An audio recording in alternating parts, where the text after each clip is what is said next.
மூன்று விதமான மாணவர்கள் இருக்கிறார்கள், பெற்றோர்கள் இருக்கிறார்கள், அதே போல உங்களுடைய வர்த்தக வங்கியினுடைய உத்தியோகத்தர்கள் இருக்கிறார்கள். ஒவ்வொருவருக்கும் ஒவ்வொரு செய்தியை சொல்ல வேண்டிய கடமை எனக்கு இருக்கிறது. முதலிலே இந்த வர்த்தக வங்கியுடைய செயற்பாட்டை நாங்கள் பார்க்கின்ற போது கல்வி என்பது ஒரு கூட்டு பொறுப்பு. தனியே மாகாண கல்வி திணைக்களமோ அல்லது தனிய ஆசிரியரோ அல்லது தனிய அதிபரோ அல்லது தனிய பெற்றோரோ நின்று ஒரு பிள்ளையை ஒரு வளமான பிள்ளையாக மாற்றிவிட முடியாது. ஒரு சமூகத்தினுடைய கூட்டு பொறுப்பு. சமூகத்தின் ஒவ்வொரு செயற்பாடுகளிலும் தான் குழந்தை கற்றுக்கொள்கிறார். பாடசாலையில் இருக்கிறான், வீட்டில் இருக்கிறான், அதேபோல் சமூகத்தில் வாழ்கிறான்.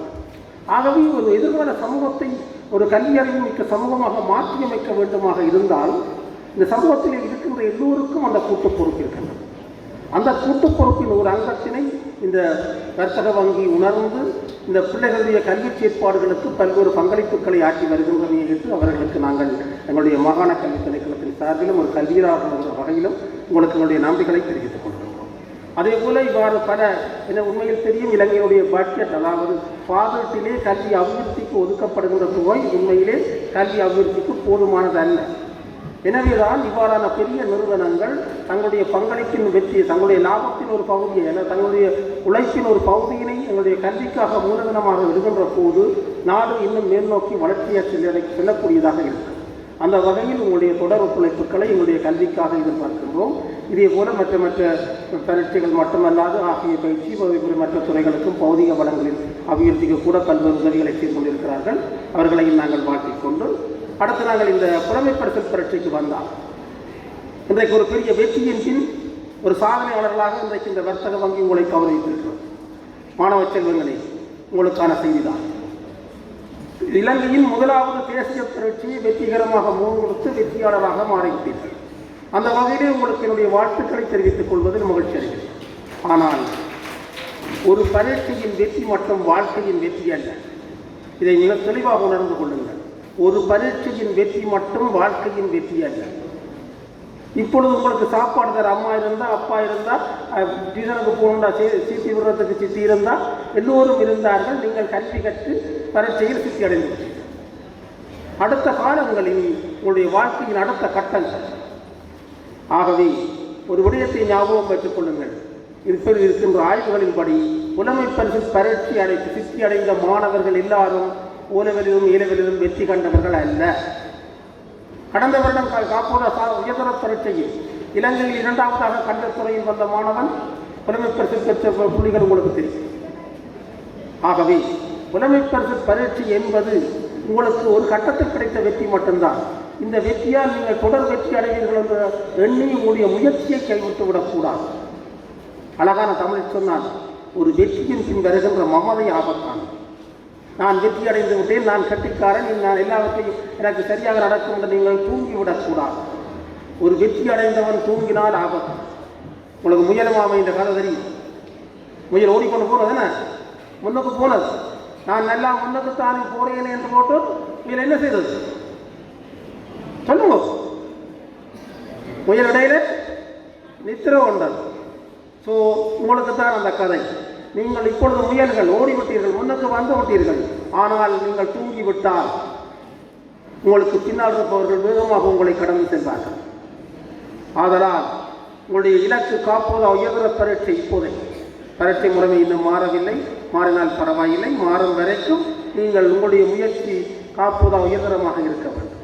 மற்ற வரைக்கும் நான் பார்த்தேன் எங்களுடைய பிள்ளைகளை கவலையாக இல்லை. இலங்கையின் பல மாவட்டங்களில் வேலை செய்தவன் நான், அந்த அனுபவம் இருக்கிறது. தனியே கல்வி அறிவு மட்டும் ஒரு குழந்தையின் ஆளுமை வளர்ச்சி அல்ல. அன்பான பெற்றோர்களே, உங்களுக்கான செய்தி.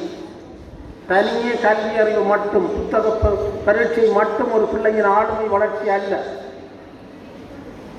ஒரு விடயத்தை ஞாபகம் வைத்துக் கொள்ளுங்கள். இன்றைக்கு மன்னார் மாவட்டத்தின் தற்கொலைக்கான எத்தனைப்பு வீதம் 8%. சராசரியாக சொல்ல போனால் 10 பிள்ளைக்கு ஒரு பிள்ளை தற்கொலை செய்வதற்கான மனநிலையில் இருக்கிறார், ஆய்வுகள் சொல்கின்றன. ஆகவே பிள்ளையை ஒரு மல்டி டைமென்ஷன் பல்துறை சார் விற்பனராக வளர்க்க வேண்டிய கடமை உங்களுக்கு இருக்கிறது. நான் ஒரு பிரபலியமான பாடசாலையின் அதிபராக இருந்தவன். அம்மா குடியந்து விடுவா, பேக்கை தான் தூக்கிடுவா, பக்கத்தில் கொடுப்பா. ஆருக்கு ஸ்காலர்ஷிப் பிள்ளைக்கு இல்லை, ஓலைவர் பிள்ளை சாப்பிட்டு ஸ்கூல் முடிய மயில பேக்கெட்டோட நிற்பா, பக்கத்தில் ஒரு பேக்கை வாங்குவா, மோட்டர் சைக்கிள் ஏற்றுவா இல்லை காரில் ஏற்றுவா கூட்டி கொண்டு போவோம். அப்பா இவ்வாறு பிள்ளைகளை வளர்க்க வேண்டும். அந்த பிள்ளைகள் ஓடி ஆடி விளையாடி தங்களுடைய திறமைகளை வெளிப்படுத்தி சவால்களை, அவமானங்களை, வெற்றிகளை, தோல்விகளை ஏற்றுக்கொள்ள பிள்ளைகளை வளர்க்கின்ற போதுதான் அந்த பிள்ளை நாளைய சமுதாயத்தில் தலை நிமிர்ந்து நிற்கும். பிறப்பவர்கள் எல்லோரும் டாக்டர்ஸ் இன்ஜினியர்ஸாக மாறிவிட முடியாது. அதுவும் இனிவரும் காலத்தில் அந்த டாக்டருக்கும் இன்ஜினியருக்கும் வேலை இருக்க போவதில்லை. உங்களுக்கு தெரியும், இந்த குழந்தைகள் பீட்டா ஜெனரேஷனுக்குரிய குழந்தைகள். நாங்கள் சொல்லுவோம் அல்பா ஜெனரேஷன், பீட்டா ஜெனரேஷன். அந்த பீட்டா ஜெனரேஷனுக்குரிய குழந்தைகள் ஆர்டிஃபிஷியல் இன்டெலிஜென்ஸுக்குரிய எதிர்காலம். இன்றைக்கு பல விடயங்கள், முந்தைய ஆங்கிலம் தெரிந்தவர் தேவை, இப்பொழுது ஆங்கிலம் தெரிந்தவர் தேவை இல்லை. என்றால் ஏஐ வடிவாக அளிக்கிறது. கண்டது ப்ரொஜெக்ட் ப்ரொபோசல் எழுதுறதுக்கு ஏஐ வடிவாக அளிக்கிறது. பெரிய பெரிய சவால்களை தீர்ப்பதற்கு ஆர்டிஃபிஷியல் இன்டெலிஜென்ஸ் இருக்குது. ஆகவே பெற்றோர்களை, இந்த குழந்தைகள் இன்னொரு தலைமுறைக்குரிய குழந்தைகள், இந்த குழந்தைகளை தயார்படுத்த வேண்டிய பொறுப்பு உங்களை சார்ந்தது. நாங்களும் நீங்களும் வாழ்ந்த காலத்தில் இவர்கள் வாழவில்லை. இவர்கள் அடுத்த தலைமுறை, அதாவது ஆர்டிஃபிஷியல் இன்டெலிஜென்ஸ் உலகிற்கு ஏற்ற வகையில் 20th century ஸ்கில்ஸ் சொல்லுவோம். 21ஆம் நூற்றாண்டில் மென்திறன்கள் தான் இவர்களுக்கு மிக முக்கியமானது. அதாவது உறவாடுகின்றது, தன்னுடைய கருத்தை துணிந்து சொல்வது, குழுவாக வேலை செய்வது, அது பல விடயங்கள் இருக்கின்றன. நேரங்கான எனக்கு, ஆனால் இருந்தாலும் நான் சில விடயங்களை தொட்டு செல்ல வேண்டியவனாக இருக்கிறேன். ஆகவே அன்பான பெற்றோர்களை ஒரு விடயத்தை கவனித்துக் கொள்ளுங்கள். உங்களுடைய பிள்ளைகளை இந்த 21ஆம் நூற்றாண்டின் திறனுக்குரிய பீட்டா ஜெனரேஷனுக்குரிய பிள்ளைகளாக வளர்த்தெடுப்பதை கவனியுங்கள். தனியை புத்தக பூச்சிகளாக மட்டும் நின்று விடாது. இவர்களை பல்முறை ஆளுமை உள்ளவர்களாக தேடி அறிந்து கற்பதற்கு வாய்ப்பை ஏற்படுத்தி கொடுக்கிறது. We are facilitators. கற்பதற்கான வாய்ப்பை ஏற்படுத்தி கொடுப்பவர்களாகத்தான் நீங்கள் இருக்க வேண்டும் ஒழிய நீங்கள் கற்றுக் கொடுப்பவராக மாறிவிடாது. ஓலைகள் மட்டுமா சரி வரும். இன்றைக்கு தெரியும் உங்களுக்கு, பல பிள்ளைகள் பிரமப்பரசு பரீட்சையில் வெற்றி பெற்றவர்கள், ஓலெவலில் 89 எடுத்தவர்கள், ஏலெவலில் 2S 3S எடுத்து செகண்ட் சை தேர்ட் சையில் ஒரு மாதிரி ஏதோ ஒரு பட்டத்தை பெறுவதற்கு முயற்சித்த நாங்கள் இன்டர்வியூ போர்டில் இருந்திருக்கிறோம். அப்போ இன்டர்வியூ போர்டில் எங்களுக்கு தெரியும் ஸ்காலர்ஷிப் பாஸ், ஓலெவல் 89, ஆனால் ஏலெவலில் தேர்ட் சையில் ஏதோ ஒரு டிகிரிக்கு போய் சேர்ந்து ஒரு தொழிலை தேடிக்கொண்டு இருக்கிறார். இதுதான் எனக்கு யதார்த்தம் தான். ஆகவே உங்களுடைய பிள்ளைகளை காப்போர் உயர்தர பரீட்சைக்கு ஏற்ற வகையில் தேடி அறிந்து சுயமாக தானாக கற்று தானாக தனக்குரியதை தேடிக்கொள்ளக்கூடிய வகையில் ஆற்றல் மிக்க ஆளுமை மிக்க குழந்தைகளாக வளர்த்திருக்க வேண்டிய பொறுப்பு உங்களை சார்ந்ததாக இருக்கின்றது. ஆகவே அதற்காக செய்தி உங்களுக்கு சொல்லிக்கொண்டு, குழந்தைகளை அழகுன்னு நினைக்கிறீர்கள் தம்பி, ஒரு ஆள் பார்த்த பிள்ளைகள் அழகுன்னு நினைக்கிறீங்க. ஷர்ட் அயன் பண்ணி போட்டு அல்லது இந்த சார் வந்துருக்கிற மாதிரி கோட்டை போட்டு ஜீன்ஸை போட்டு கையை கட்டி வர்றதான் அழகு இல்லையே? அதில் முகத்துக்கு மேக்கப் பவுடர் போட்டு என்ன ஹேர் ஸ்டைல் செய்து வர்றது அழகு இல்லை. பின்ன ஒரு பாட்டு கேள்விப்பட்டிருக்கீங்க, குஞ்சி அழகும் கொடுந்தானை கோட்டழகும் மஞ்சள் அழகும் அழகன். குஞ்சி அழகு, கொடுந்தானை கோட்டழகு, அதாவது மடித்து கட்டுற ஆடையின் அழகு, அல்லது பூசுகிற மஞ்சள் கிரீமின் அழகு ஒன்றும் அழகல்ல. சரியோ, இதெல்லாம் ஒளி பார்வைக்கு போலி அழகு. இதில் நம்புறாதீங்க. குஞ்சி அழகும் கொடுந்தானை கோட்டழகும் மஞ்சள் அழகும் அழகல்ல. நெஞ்சத்து நல்லம்ஜாம் நடுநம்யார் பெற்ற கல்வி அழகு அழகு. நீங்களா நான் அதை படிக்கணும், எனக்கு சமுதாயம் மதிப்பு தரும், அந்த எஜுகேஷன் தான் உங்களுக்குரிய ஸ்மார்ட்னஸ். இன்றைக்கு காலமே ஒரு நூற்றாண்டு விழாவுக்கு சொல்லுது ஒரு பாடசாலை. அந்த பாடசாலையை பெருமையாக ஒரு விடயத்தை சொன்னார்.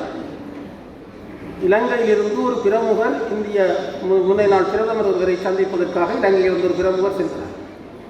இந்த கதையை கேட்டுக்கொள்ளும். ஒரு பிரமுகர் இந்த இலங்கையிலிருந்து ஒரு பாராளுமன்ற உறுப்பினர் செல்கிறார் இந்தியாவில் பிரதமரை சந்திப்பதற்காக. இந்திரா காந்தி காலம், இந்திரா காந்தியினர் முந்தைய இப்போ இல்லையால் முதல் ஒரு இந்தியாவின் பிரதமர் அவரை சந்திப்பதற்கு செல்லுகிறார். ஆகவே அதற்கான அப்பாயின்மெண்ட் வழங்கியாச்சு ஓம். ஆனால் இவர் போகிற குறிப்பிட்ட நேரத்தில் கொஞ்சம் வெளியாக போட்டார் ஒரு மனத்தியாலம். அப்போ பிரதமர் வேறு ஒரு 3-4 நாடுகளினுடைய பெரியாக்களோடு சந்தித்து கொண்டிருக்கிறார்.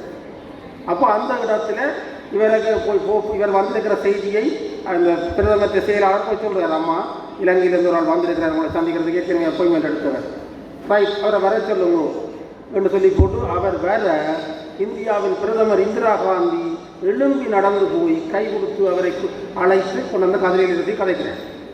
சம்பவம் முடிஞ்சது.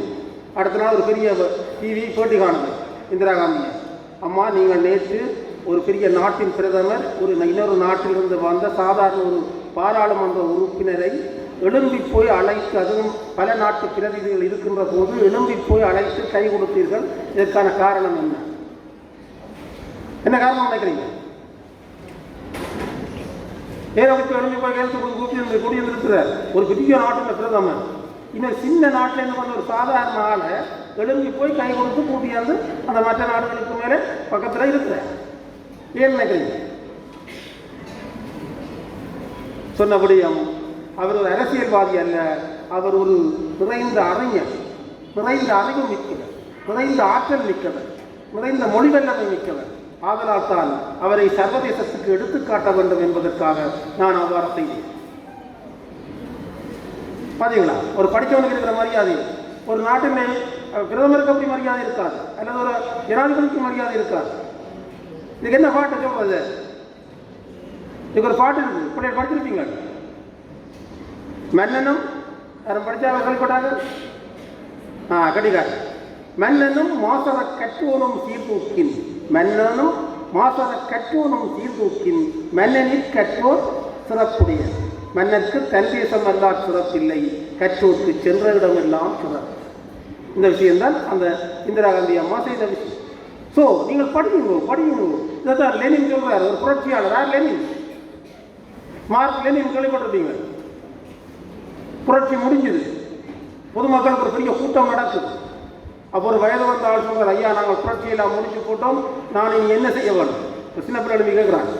ஒரு ஐயா எல்லாம் முடிஞ்சது, எல்லாம் புரட்சி கொண்டுட்டீங்க, இப்போ நீங்கள் எங்களுக்கு முன்னால் உரையாற்றுறீங்க, நாங்கள் என்ன செய்ய வேணும்? தம்பி நீ படிக்கடா, நீ படிக்கிற வயது, படிக்க வரும், புரட்சியை நாங்கள் பார்த்து கொள்வோம், நீ படி. ஒரு இளைஞர்கள் கேட்குறாங்க, எல்லாம் நாங்கள் நாட்டை போட்டுக்கிட்டோம், அடுத்தது என்ன செய்ய வேணும் ஐயா? படி. ஒரு வயோதிகர் நம்பி கேட்குறார், நானும் ஐயா என்ன செய்வோம்? படியுங்கள். 3 பேருக்கும் சொன்ன வார்த்தை படி படி படி. ஆகவே நீங்கள் படிக்க வேண்டிய வயதுக்குரியவர்கள் நிச்சயம் படித்துக் கொண்டே இருங்கள். படிப்புக்கு ஒரு வயதில்லை. சரி, அந்த 3 பேருக்கும் என்ன சொன்னது தான். ஆகவே நிச்சயமாக நீங்கள் தொடர்ந்து படித்துக் கொண்டு இருங்கள். இந்த டிவி வரும், நாடகம் வரும், நிறைய வீடியோ கிளிப் வரும், யூடியூப் வரும், எல்லாம் வந்து ஒன்று தான் இருக்கும். அதில் ஒரு பக்கம் போகட்டும், நீங்கள் நிச்சயமாக படித்துக் கொண்டிருங்கள். நான் அதிக நேரத்தை எடுத்து விட்டேன். ஆகவே உங்களுக்கு கல்வி அழகு என்று சொல்லி இந்த வாய்ப்புக்கு நன்றி கூறியாக உங்களுக்கு நன்றி கூறி விடைபெற்றுக் கொள்கிறேன்.